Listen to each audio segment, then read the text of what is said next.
Alhamdulillahi Rabbil Alamin, as-salatu as-salamu ala man la nabiyya ba'da. Jemi me hadithet e librit Umdatul Ahkam, bazat e dispozitave, një libër që përmbledh hadithet e profetit alayhi salatu wassalam në lidhje me çështje që kanë të bëjnë me adhurimet. Dhe ne jemi pikërisht tek kapitulli i namazit. Dhe ky kapitull është i përbërë nga disa tema, dhe tema në të cilën do të hymë sot është tema e imamlikut, pra e imamit në namaz. Dhe çështja e imamit është e rëndësishme dhe hyn në kuptimin e ajetit kuranor "Wa ja'alna lil muttaqina imama", dhe na bëj imam prijesa për njerëzit e devotshëm. Çdo musliman ka detyrë që të paktën në mënyrë të përgjithshme t'i di rregullat e namazit. Por nëse është imam, duhet t'i di ato edhe në detaje, në mënyrë që jo vetëm namazi i tij, por edhe namazi i të tjerëve pas tij, pra që falen me të jetë i saktë. Sepse çdo imam është përgjegjës për namazin e tij, por edhe për namazin e xhamatit me të cilin ai falet. Për shembull, nëse është muslimani jo imam, pra po falet vetëm, ai është i lirë në namazin e tij, i lirë në kuptimin që mund ta zgjas apo mund ta shkurtoj sipas dëshirës, mundësisë, nevojës së tij, pa lënë diçka mangët nga obligimet. Por nëse është imam, ai nuk duhet të toleroj apo të lërë sunetet e namazit. Për shembull, të mjaftoj vetëm në 2 rekatet e para, të mjaftoj vetëm me leximin e surës El-Fatiha. Në ruku të mjaftoj vetëm duke thënë një herë Subhana Rabbiyal Azim. Në sejdë të thot vetëm një herë Subhana Rabbiyal Ala.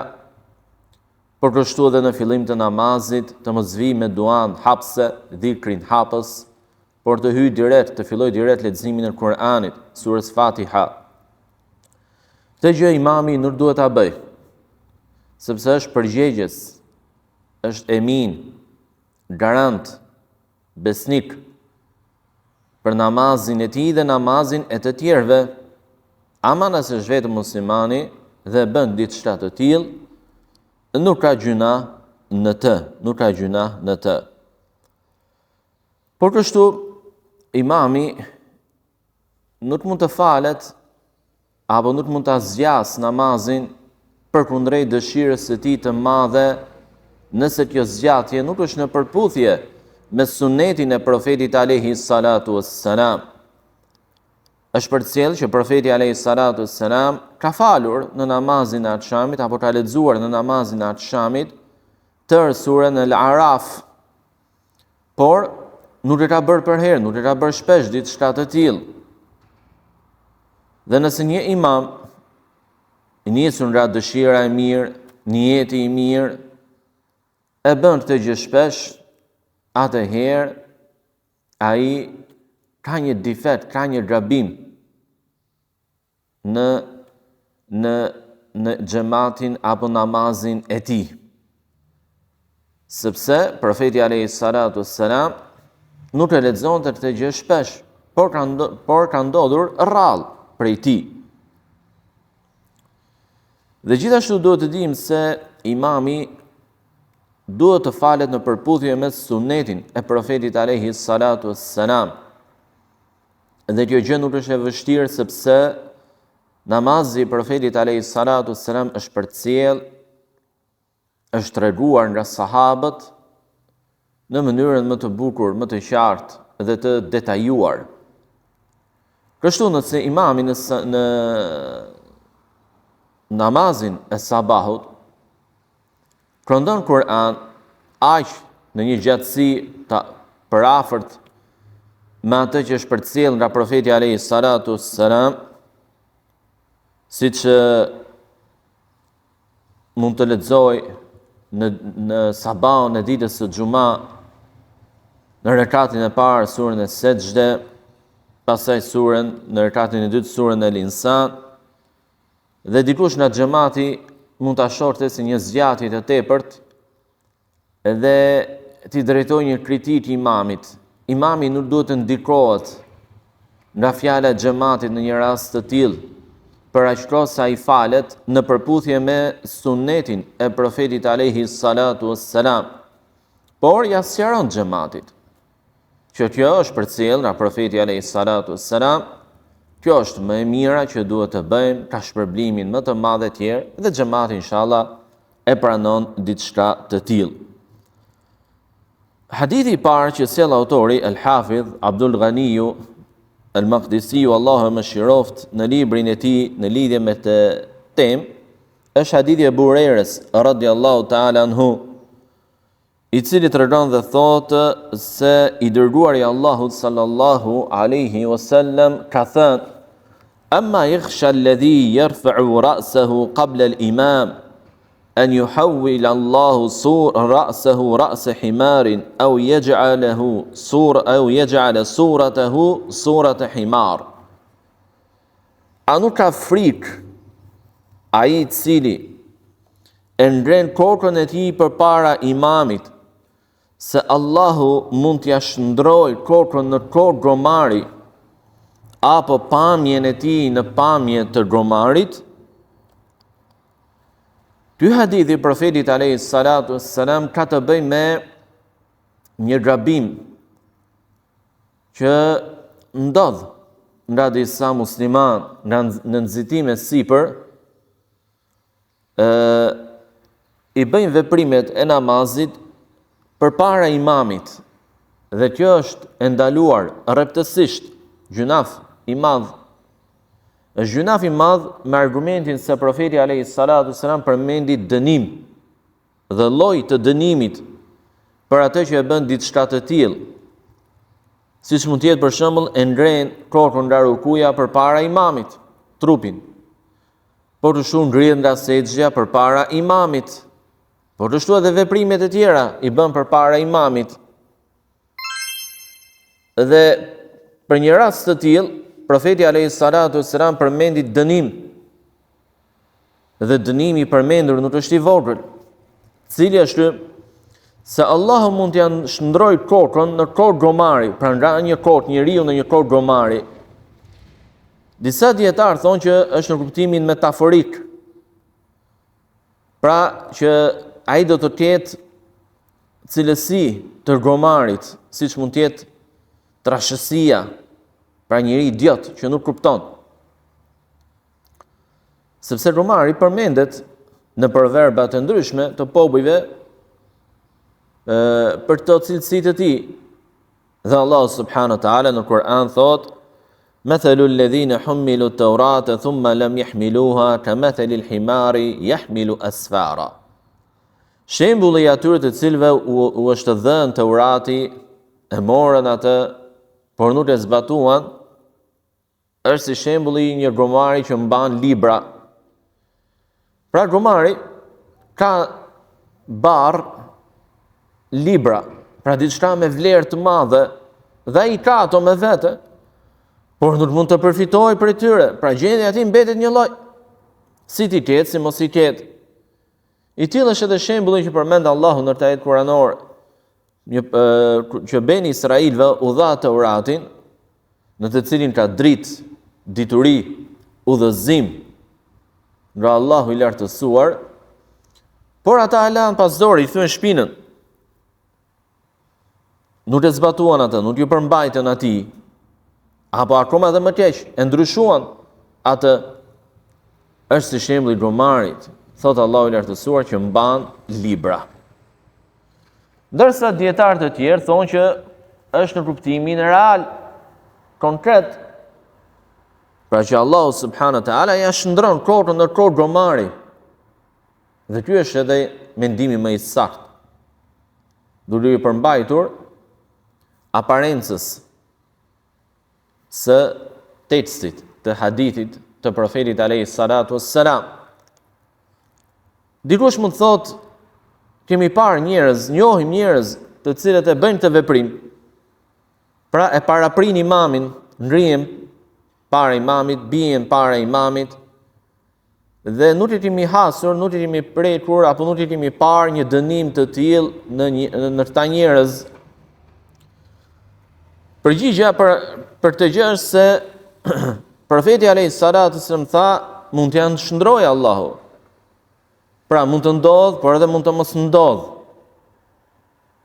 Mund të ndodh, por edhe mund të mos ndodh. Pra nuk është e prerë që në çdo rast Allahu subhanahu wa taala do t'ia bëjë diçka të tillë çdo njeriu që e bën një veprim të tillë. Por gjithsesi në biografi të ndryshme që kanë përmendur dietarët dhe historianët islam, kanë përmendur edhe një fenomen të tillë, njerëz të cilët e bënin një gabim të tillë dhe Allahu subhanahu wa taala përpara vdekjes u shndronte kokën në kokë gomari. Apo pamjen, si thot profeti alayhis salatu wassalam, në pamje gomari.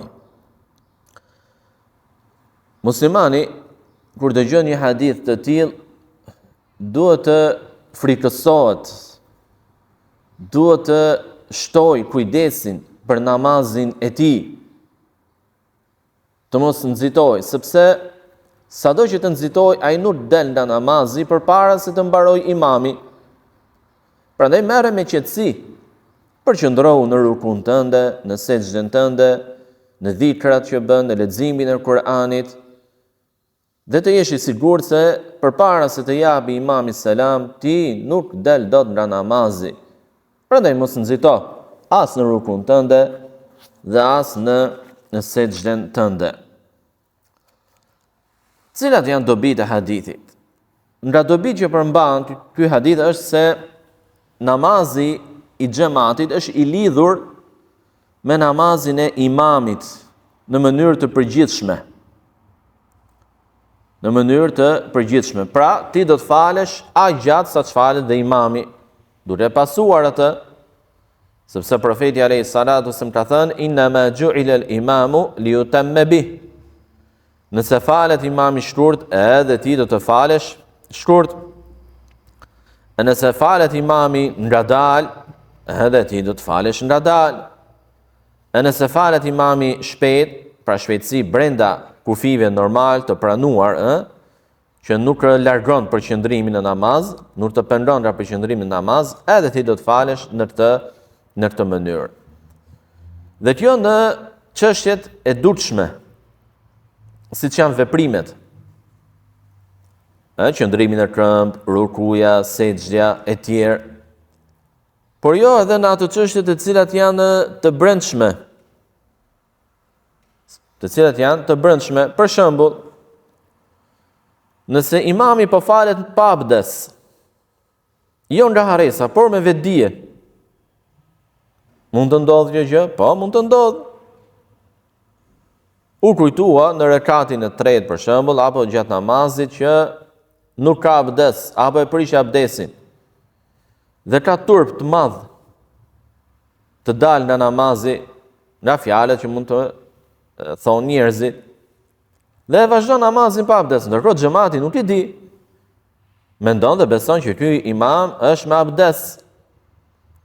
Atëherë në një rast të tillë namazi i xhamatit është i saktë, sepse ata nuk pan prej tij një veprim që e cënon saktësinë e namazit.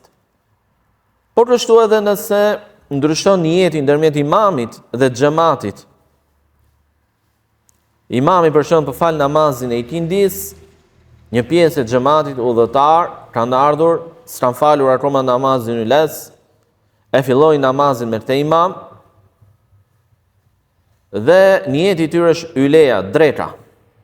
Edhe këtu lejohet në këtë rast, sepse ndryshimi apo kundërshtimi i tyre i imamit nuk është në çështje që janë të dutshme dhe të cënojnë, apo prishin formën e namazit nga njëri tek tjetri.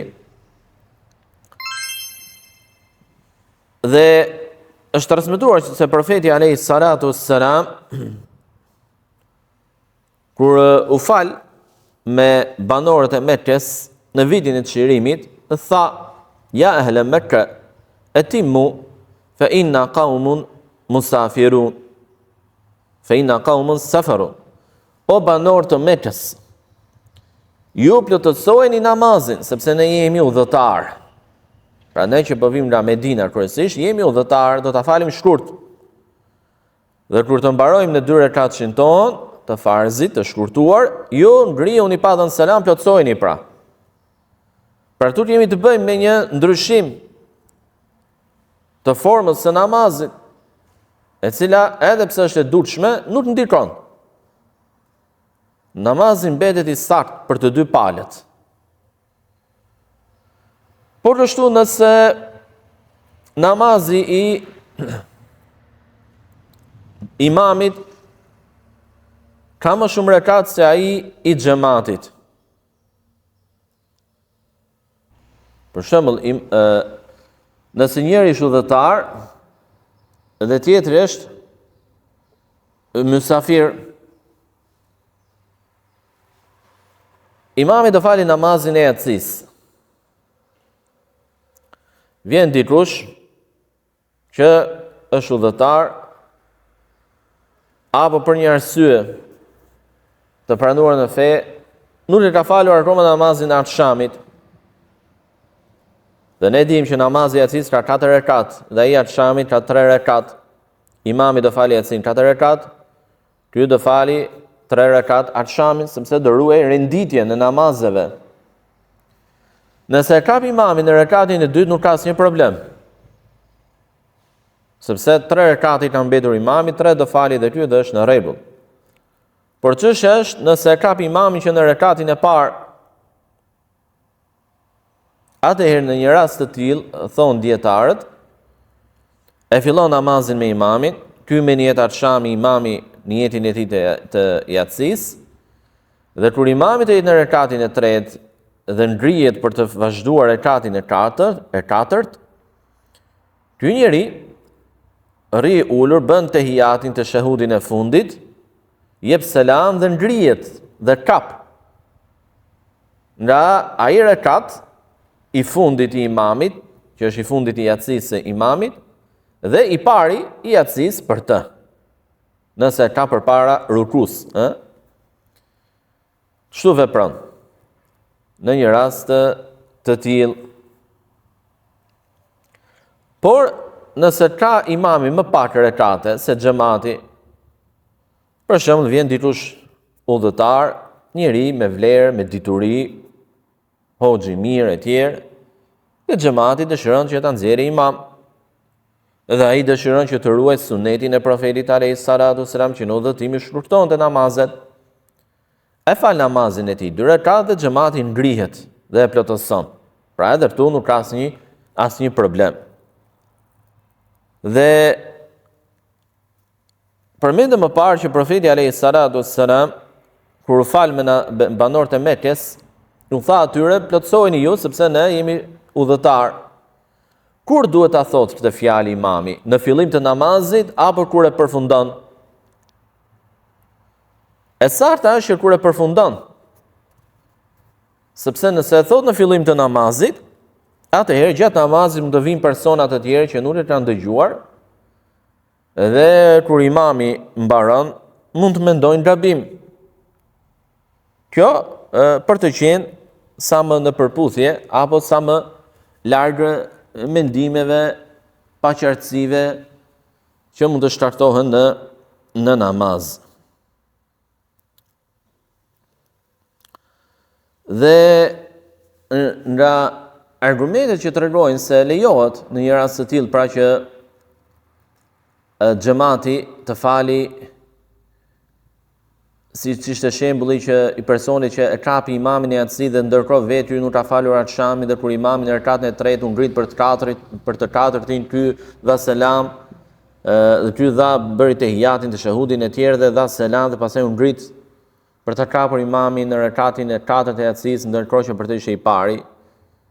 Në argumentet është edhe namazi i frikës, ku imami, i njëjti imam, falet me disa grupe. të besimtarve në luftë gjatë betejës, me një grup xhamat mbaron një rekat, pastaj vjen xhamati tjetër në rekatin e dytë të imamit për tash i pari e tjerë. Dhe pastaj e plotësojnë vetë pjesën e mbetur të namazit.